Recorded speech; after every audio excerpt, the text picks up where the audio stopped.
ছাত্রলীগের মিছিলে যাওয়ার ছবি রয়েছে, অনেকেরই তাদের যে প্রিয় ভাই পোমেল, সন্ত্রাসী পোমেল শামীমদের সাথে ছবি রয়েছে।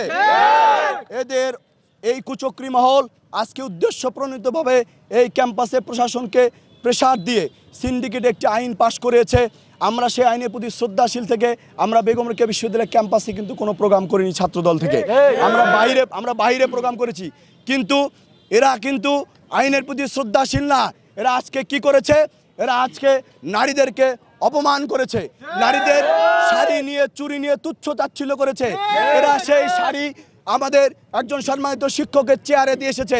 এরা শিক্ষককে অপমান করেছে, এরা নারীদেরকে অপমান করেছে, এরা নারী বিরোধী, এরা সন্ত্রাসী। আমরা মনে করি এদের উদ্দেশ্য ছাত্র রাজনীতি বন্ধ করা না, এদের উদ্দেশ্য ভিন্ন।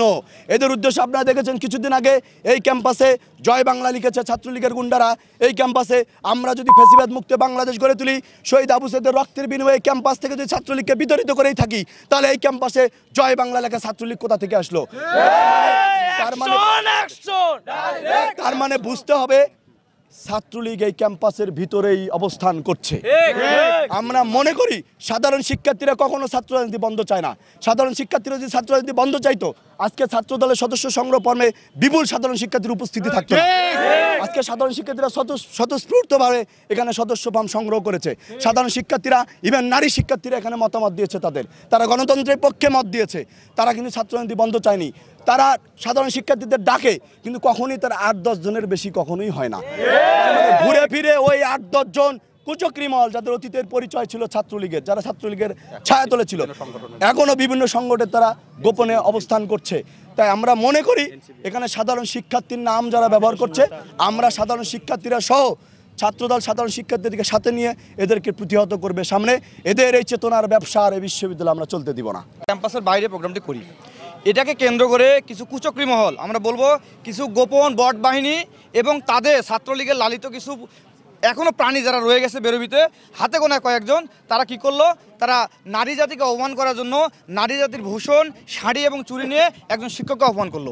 আমরা মনে করি যে সকল শিক্ষার্থী সাধারণ শিক্ষার্থী বলে, আসলে তারা সাধারণ কতজন স্যার আমরা জেনে গেছি। তারা হাতে গোনা কয়েকজন সারাক্ষণ সাধারণ শিক্ষার্থী বলে বলিয়ান হয়ে ওঠে, কিন্তু আসলে তাদের পূর্ব পরিচয় যদি আমরা জানতে যাই, তাহলে দেখবো হয় বা পোমেলের উত্তরসূরি, কিংবা আমরা দেখবো তারা শামীম মাহফুজের উত্তরসূরি ছিল।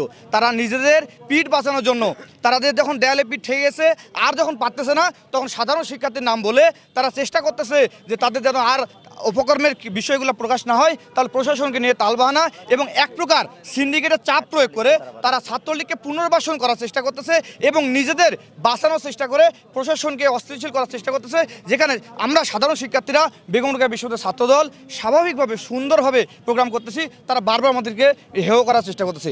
এর বিষয়ে আমরা প্রশাসনকে বলবো, যদি আসলে প্রকৃত শিক্ষার্থী কারা তাদের নিয়ে বসুন, গণতান্ত্রিক পরিবেশে সকলকে ছাত্র রাজনীতি করে সুষ্ঠুভাবে গণতান্ত্রিক চর্চা করার অধিকার প্রয়োগ করে সুবিধা দিন, এবং নতুবা এই সকল যারা কয়েকটা গুটিগত সাধারণ শিক্ষার্থীর নাম ধরে কাজ করতেছে, যাদেরকে আপনারা প্রোটোকল দিচ্ছেন, তাদের বিরুদ্ধে তো আমরা অ্যাকশনে যাবই এবং প্রশাসনের বিরুদ্ধে অ্যাকশনে যেতে আমরা সাধারণ শিক্ষার্থী দ্বিধাবোধ করবো না।